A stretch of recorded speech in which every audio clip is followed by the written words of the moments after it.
আসসালামু আলাইকুম সম্মানিত দর্শক, দেশ ও দেশের বাইরে কৃষক কিষানী ভাই বোনেদেরকে বিসমিল্লাহ কৃষি টিভি ইউটিউব চ্যানেলের পক্ষ থেকে জানাচ্ছি শুভেচ্ছা অভিনন্দন। দর্শক, ফরিদপুর জেলার ফরিদপুর সদর থানার ও বোয়ালমারী থানার মাঝে একটা গ্রামে চলে আসলাম। আজকে পেঁয়াজ ক্ষেত থেকে তারা উঠিয়ে নিয়ে আসছেন এবং পেঁয়াজের সাইজ কেমন হয়েছে সে বিষয়ে আপনাদের সাথে আলোচনা করব এবং আলোচনা করব পেঁয়াজগুলো দেখতে কতটুকু সৌন্দর্য হয়েছে এবং এরা কতটুকু পাখিতে পেঁয়াজ লাগিয়েছেন।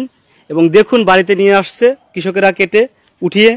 বাড়ির যে মহিলারা থাকে তারা পেঁয়াজের যে উপরের দিকে যে অংশটা সেটা কেটে সুন্দর করে জাকার মধ্যে রাখতেছেন অথবা ধামার মধ্যে রাখতেছেন। দর্শক, আমাদের বাংলাদেশের মধ্যে ফরিদপুর জেলার মধ্যে সর্বোচ্চ পেঁয়াজ চাষাবাদ বেশি হয়ে থাকে, এটা আমরা সবাই জানি। তারপরেও একটু বলে দিলাম।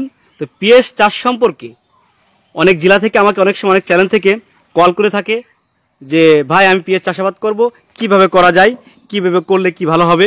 আসলে পেঁয়াজ চাষাবাদ করতে হলে সব মাটিতেই পেঁয়াজ হয় না, যেমন পাট চাষাবাদ সব জায়গায় হয় না। আমাদের ফরিদপুরে পাট এবং পেঁয়াজ চাষাবাদ খুব ভালো হয়ে থাকে। তো সেই মর্মে আমি যে কথা আপনাদেরকে বলতেছিলাম, দর্শক দেখুন, এই ব্যক্তি হয়তো বা নিচের পক্ষে 10 থেকে 5 পাখি জমিতে হয়তো বা পেঁয়াজ চাষাবাদ করেছেন। তো উনি আমি সঠিক জানি না, তারপরেও আমি বলতেছিলাম দর্শক, তা আপনাদের মাঝে তুলে ধরছি পেঁয়াজ